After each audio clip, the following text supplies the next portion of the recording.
Hello, everybody, and welcome to Forever Sports, and welcome to the player rating show. The Springboks have beaten Italy 42 points to 24, but a bit of a late flourish from Italy, which maybe exposed the Springboks. Probably not going to go down as our best performance, and maybe a little bit worrying given the fact that I think that it's an Italian team that we should have put away. But basically what's going to happen, before I give a bit of a brief breakdown of the game, I'm going to allow you guys the time to go and vote for your player ratings. That is the link in the description or in the pinned comment over there. Go and rate the players and let me know what you thought.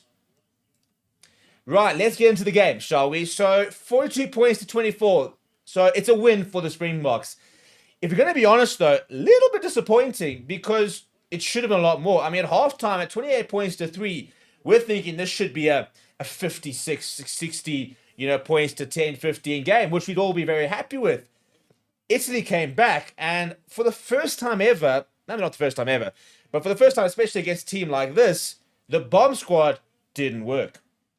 I mean, they came on in the 44th minute, and we scored 2 tries, but Italy also scored 2 tries. In fact, when the bomb squad came on, I think it was basically a net zero effect. So it's a little bit worrying when we see that happen. I don't think we need to panic, for example, but not a good second half from the Springboks. Let's call a spade a spade. Not a good second half at all, and that's a little bit worrying. At altitude, against a team like Italy, you expect to put them away in the second half. You expect them to,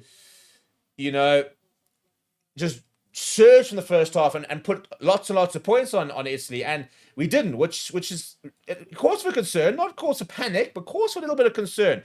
Let's have a look at the game and how it all went, shall we? So things started off pretty well. A bit of a slow start initially, but Jesse Creel went over in the 10th minute for his first try. Pollard added the extras, and there we go. Here we go. Jesse Creel on his first official game as Springbok captain, the 67th Springbok captain that is. We've scored an early try. Took us a while though. Italy were defending very well. I must say, throughout the entire game, they did concede 42 points. They often do concede a lot of points, but a very spirited defensive performance from Italy. Lorenzo Corona got a yellow card in the 22nd minute, and Morne van den Berg capitalized immediately on the back of a scrum, jumped and went over, and Honje Pollard added the extras. Italy then got their first points in the 27th minute when they added 3 points from their penalty goal. Curtly Arendse there, what a try that was. The back of the line-out just rounded the player and went over the 29th minute. He continues to score tries for fun, does Curtly Arendse. Honje Pollard, extra 2 points. Morne van den Berg, who's just busy watching receive as man of the match, and the deserved man of the match. We're entering the Morne van den Berg era, by the way. They're busy interviewing Faf de Klerk. This is the start of a very bright career, as far as I'm concerned, for Morne van den Berg. Honje Pollard added the extras, and then, as I said, at halftime, 28 points to 3. We could have had more, but we're thinking, good half. Solid half, 4 tries. Couldn't ask for much more than that. And you're thinking, well, we still got the bomb squad to come on. We're looking pretty healthy here. We're looking pretty good. We've hopefully put on 60, 70 points here, maybe. Not the case at all. Italy started off very well in the second half. And in fact, just after we put the bomb squad on, Zuliani scored a try. In the 40, Vincent Tuka had a window over there, but it was actually disallowed. And we kind of went, there we go, bomb squad impact. Here we go. Let's get ready for a big score. But Zuliani went over in the 46th minute. And all of a sudden, 23 points to 10, where it actually remained for 20 minutes. We were sloppy. We never really looked like, we're never going to lose the game, for example. We didn't really look like, we were being outplayed, but mistakes, silly mistakes. And lots to talk about, I think, in the midweek from Rusty Russ about the type of mistakes we made that just can't be tolerated. We had scrum dominance the entire game.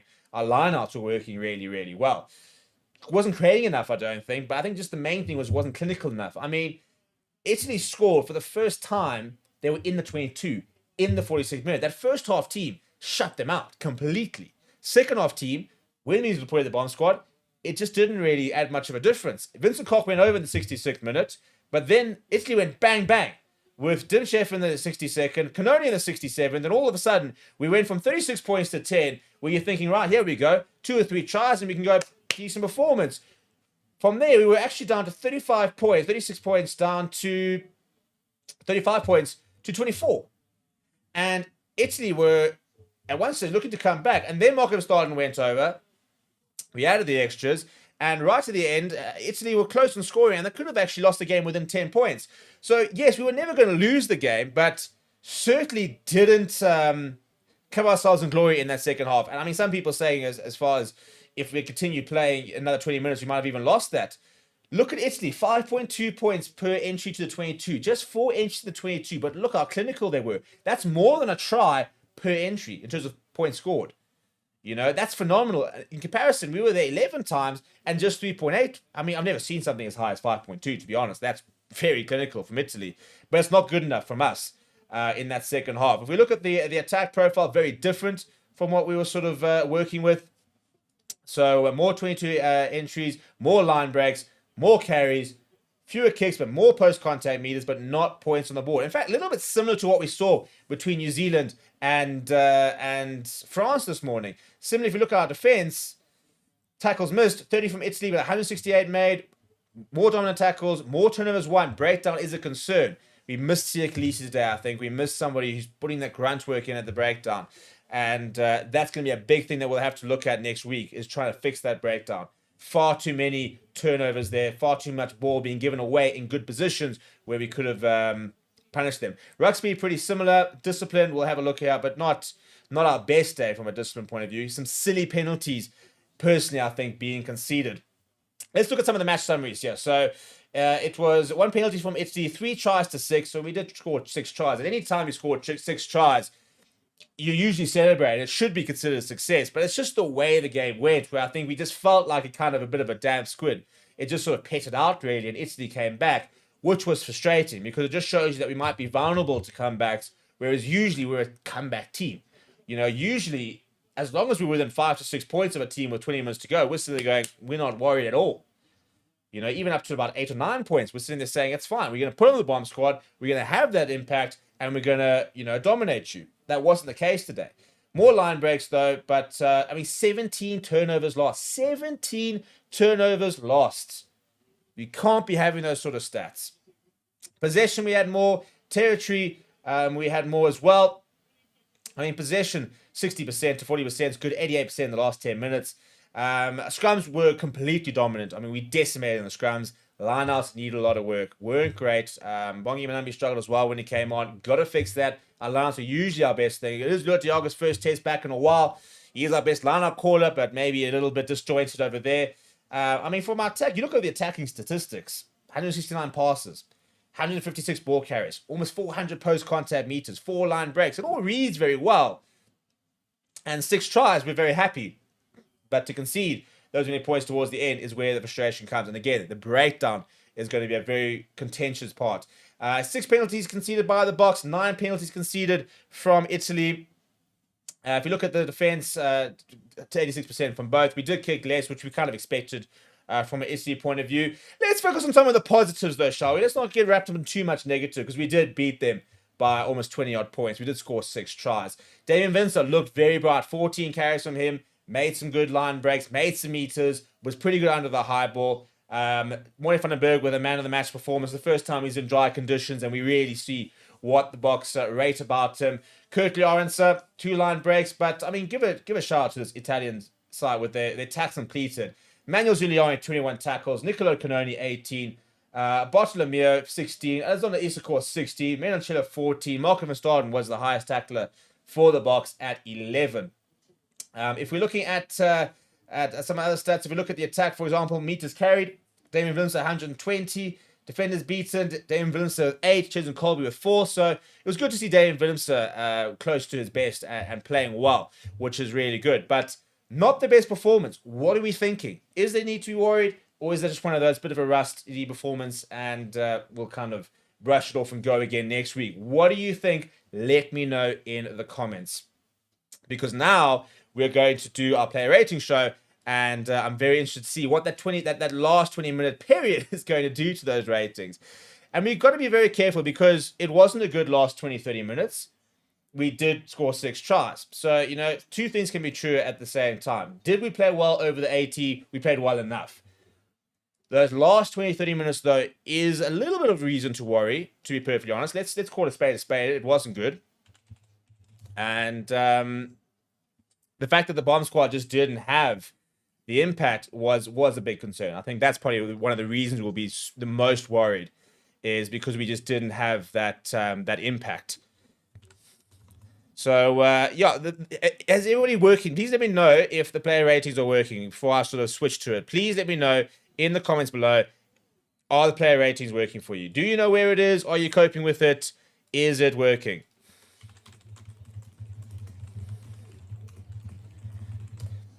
Because I'm not going to start until I know they're working, because otherwise it just struggles a little bit. So a couple of comments over here. Let's get through some of the comments before we go into the rating, shall we?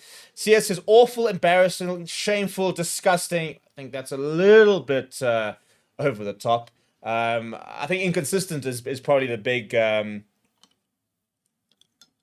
right way of saying it. SVG says Boks just flat today. Put a line through the match and up our performance next week. Yeah, I'm also there. I'm sitting there saying very, very blatantly it wasn't good enough today. And but we will get better.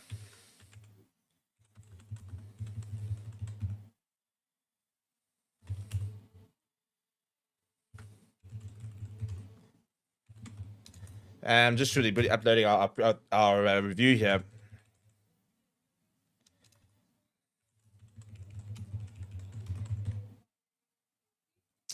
So again, and that's I think the big thing. It was a bit disjointed. It wasn't great, and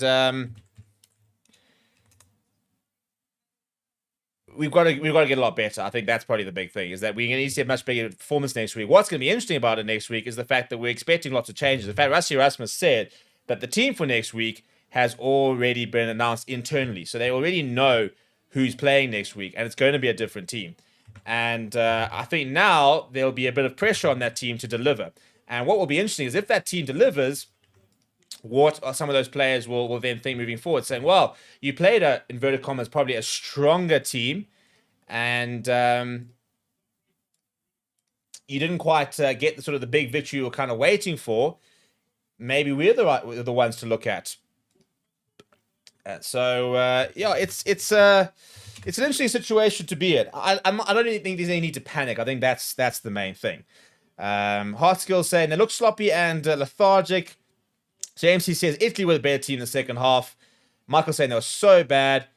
Bong get a shock of a game, says Johan Peens.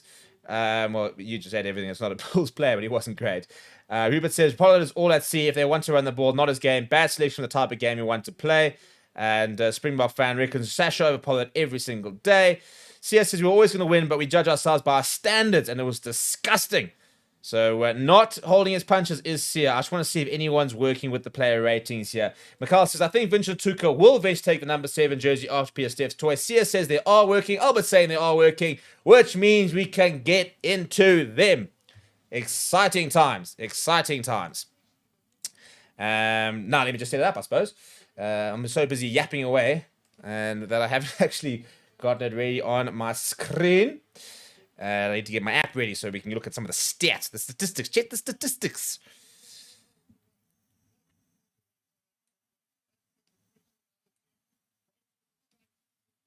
Well, Victor Matfield's talking about that this is not how South Africa play in terms of their offloads and like that. I don't think that's necessarily true. I think we are going to try and become a bit better with our offload game and sort of bringing that part of our game into it. Some of the other comments before we start our ratings is Rupert Stander said, has anyone noticed Pollard cannot pass while running? When he passes, he digs his heel and stops running and telegraphs the pass. Michael says Pollard can't pass while running, his defense so bad. A lot of people going after Polly. And look, I don't think it was his best game. I'll be perfectly honest. And be interesting to sort of see. I think Molly Leibach's going to start next week, and I really hope he does. I still maintain I think Molly Leibach's our best attacking number 10. I still think he's our best number 10 in terms of releasing our backline. Not our best kicker. Sasha obviously being the prodigy, but I still think we play our best rugby when Molly Leibach plays. If you had a Nolan Nagaric, for example, kicking at 9, if you had Thomas Ramal kicking at 15, I would start Molly Leibach every single day of the week.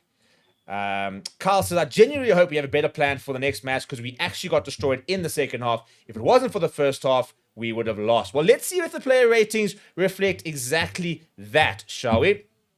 Let's get into them. Right, we're going to start with Oxen Share. Now,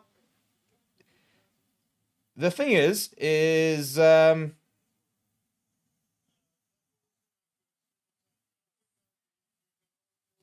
I'm just making sure we're ready for our press conference. I need to get my... the thing is, we need to remember that our first half team was pretty good. So that's what I'm interested to see if the ratings are going to reflect exactly that. Because something like an Oxen Chair was decimating come scrum time. Maybe not as active as we maybe are used to. I mean, we're judging by very high standards. I'm looking at somebody who I think should have been in the running for World Player of the Year last year. I'm not afraid to say it either. I think it's a very fair comment, in all honesty. We are internationals. No, that's in May. No wonder. That's in June, July.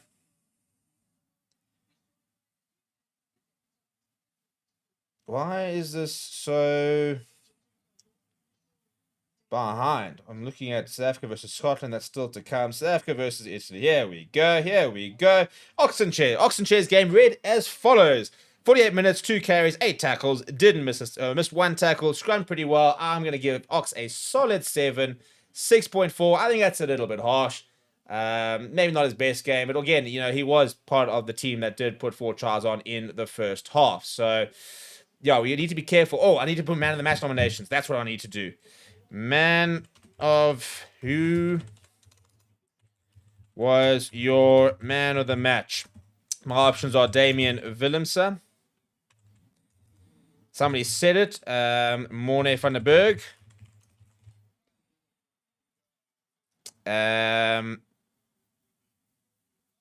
Somebody said Kurtley Orense. I'm happy with that option. And I think, genuinely, I think Vincent Jatuka was that good. I thought he was probably our best forward. Maybe biased opinion. I don't know. I thought he was very good. I'm going to throw it out there and see if anybody... If one person votes for him, then I'll take it as I wasn't completely off the mark. So those are your man of the match options. Go and vote. In the meantime, Oxchair's gotten a 6.4. Malcolm Marks. So Malcolm's game reads as follows. And here we go. 48 minutes, 6 carries, 9 tackles, no tackles missed. Meters gained 16. Also, a bit of a quiet one. One turnover there, but solid at scrum time. His lineouts... Probably give him a 7, 6.5. I think we're sitting around 6s and 7s. I always say that an average game is 6, above average game is 7. That's kind of my vibe. If you got a Wilco Low, destroyed a couple of things at the scrum, 6 tackles, 6 carries. Pretty good game from him. I think 7 is pretty fair across the board. I think I'm quite happy with that. I think we are progressing, getting a bit better. Without being too critical, I don't think I was even Etzebeth's best game. To be perfectly honest, I don't think he really managed to... He missed a couple of tackles. He wasn't really imposing himself as much. So I'm probably going to give Eben a 6. 6.2. You guys are quite aligned here. We're quite aligned, which is good to see. Now, next week, we'll be able to... Hopefully, you'll be able to see your rating and you'll be able to generate your image of your ratings as well. So, Luat Diaga. I thought Luat Diaga was actually quite good. He made 10 tackles, 6 carries, defenders beaten. I'm actually at an 8 for Luat Diaga. I thought he actually looked very good today. A couple of nice soft touches as well. So I'm going to give him an 8. 6.6. I think that's harsh. I think Luat Diaga was very good. I think he was part of the team that was playing really well. I think he was a part of that team as well. And I think we need to remember that he went off and then shit started going wrong. So that's Luat Diaga. Marco Verstappen. He was our highest tackler. He didn't miss a tackle. I just find him a little bit anonymous. I don't get to see the work rate from him that I see from a Sia Khaleesi or Quacker Smith and likes of that. So I'm still just not massively... I think there are better players than him, to be perfectly honest. He's a great player when he's on form. I just don't think he's been knocking the door down well enough. I'm going to give him an average 6, to be honest. 5.8, yeah, you guys are also... we're pretty well aligned here at the moment. I think Marcus is just quiet. He's just quiet. Our poll at the moment is, by the way, being led by Kurtley Orense, Morne van der Berg in second place, Damian Willemse, Vincent Tuka actually in third.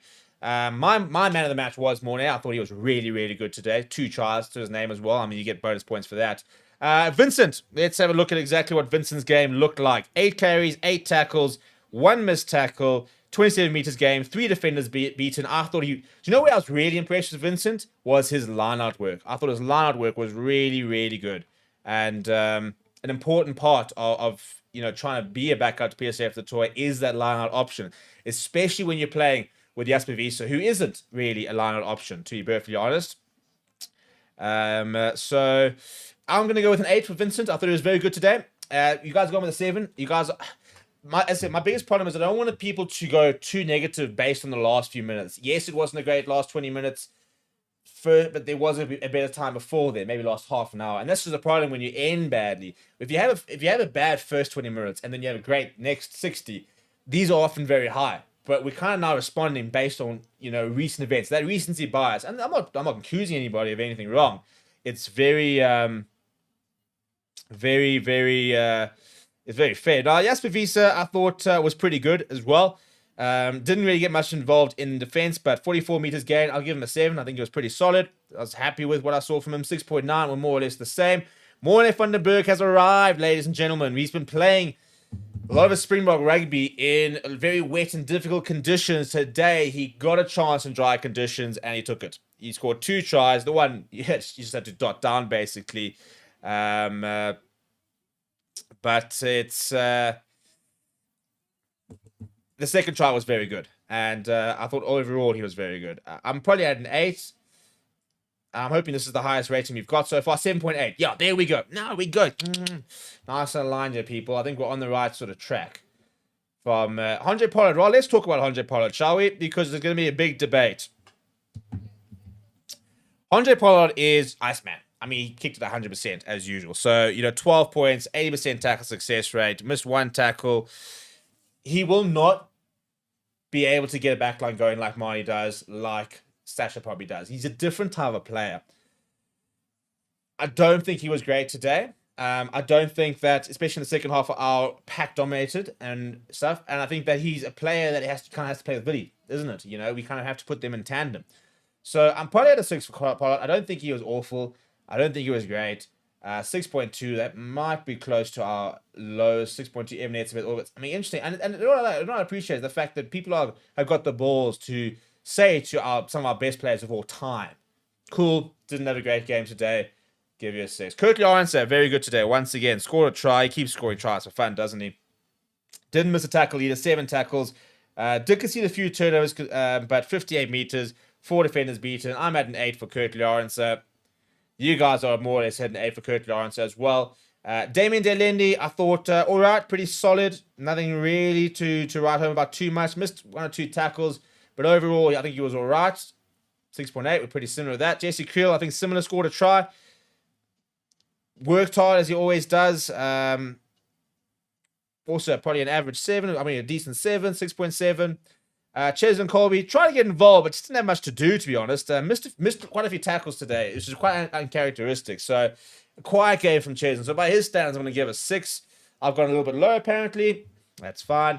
Damian Willemse, I thought, was very, very good today. 100% tackle success rate. 120 meters gained. 8 defenders beaten. An offload, a clean break. Good under the high ball as well. I'm at an 8 for Damian Willemse. You guys have got a 6.5. I think that's hard. What game was I watching? What are we thinking? I mean, I'm putting him as my man of the match chats, and you guys have got him at 6.5. What are we thinking? Who's putting Damien down? Because that means there's people putting him less than a 6. I mean, there was talk about update fastly. So Transformational 8 says Damien was cuck and carry. Well, he did gain 120 meters, beating 8 defenders in the process. And he lost it twice. So I suppose that's the critique against him. It wasn't his worst one. I don't know. I thought he was pretty good today. And I've lost the game. Right, our subs. Bongi Manami, I don't think he had his best game today. Did Bongi. And in fact, I expected Marnus van der Merwe to make his Bok debut next week. Not based on today's performance, but I'm very interested to see how he goes when he does make his debut next week. So I'm at a 5 for Bongi, rather. 4.7. We're pretty close with that. Jan-Hendrik Wessels, 5 tackles. Didn't get much to do. Didn't really get the scrum dance you wanted. Whoa. 5. Yeah. Jan-Hendrik Wessels, probably an average 6. I don't think it was notably bad. 5.5. Vincent Cox scored a try, so I'll give him a 6 for that as well. Good. First international try, by the way. Yeah, 6.4. I think maybe I've gone a bit harsh for Vincent. Arcus Neyman didn't have much of an impact, if we're going to be brutally honest. So, What do you give him a 5, to be honest? Which sounds a bit harsh, but maybe I've been harsh, but didn't. He had a couple of nice offloads, but didn't really have the impact we kind of expected for him. Franco Mostert, also a bit quiet from him, especially by his standards. Give him a 6, maybe. 5.9, we're pretty close. Maybe I should have given Archie a 6. I'll give you a 6, Archie. Does that make much of a difference? I don't think so. Quacker Smith, can't remember much he did. Again, quiet game. Probably give him a 6. Wasn't his best game. Kind of got around the park. 5 to Clerk. Looked bright. But made a couple of nice tackles. But yeah, I don't think anything. I don't think Moy van den Berg, for example, will be sitting there going, shit, I'm just not at a different level. He had a much better game. Really was quiet when he came on. Didn't have much to do. Made his 2 tackles. Probably an average 6. And you guys agree with the average 6. Which means now we can talk a little bit about man of the match. Your man of the match, your favorite sports man of the match at the moment, after 128 votes. In fact, we're going to leave that to 150 votes. And let's talk a little bit about what we're saying. And Mark says his running meters look high because he's running from the back. Yeah, but to be fair, it was also meters gained as well. He had the top meters gained. So that is past the post-contact meters as well. He was pretty good. I get what you're saying, though. James says, Bongi was appalling. Line-out throwing was wayward. Willemse was bang over. Some handling errors and missed tackles. He didn't miss a tackle, actually, statistically wise. I can't actually remember him missing a tackle either. So, no, unless I missed something, I don't remember him missing a tackle. Carl says, Mornay was my man of the match. Outperformed Faf, sadly. I don't think it's sad, actually. I think it was, I think it's good that he's outperforming him. He's the next generation. So, you want to see him go and say, right, Faf, you want to be around? Guess what? I'm here. I'm ready. And I thought Faf looked pretty bright when he came on. But we suddenly saw a bit of a next-gen player, which I think is very good. I mean, the fact that we're talking about Vincent Chatuka and Morne van den Berg as our top-rated players means that that we're in a space. Big question now is Rassie Erasmus. What do we think are we going to give Rassie Erasmus? Now, the question is, what do we think of the team? Right team selection, wrong team selection, tactics during the game, substitutions during the game. Probably not our best. And it's difficult because I think initially we went in with such a strong team, we thought that we were going to walk this game, but it just didn't really happen. And the base didn't have the impact. I don't know if that's down to the way we deployed it, just a couple of players having a bad game, Italy suddenly having a kick up their arse and suddenly being there. But I'm probably going to give Rassie a 6. Maybe it's a bit harsh. Actually, no, I'll give him a 7. But I think the team actually selection was pretty right. I think the players we selected was right. It just didn't really come off on the day. But again, we're being very harsh on a team that just did score 6 tries. But also, we've got very high standards. And knowing the Springboks, knowing them, it'll be ready.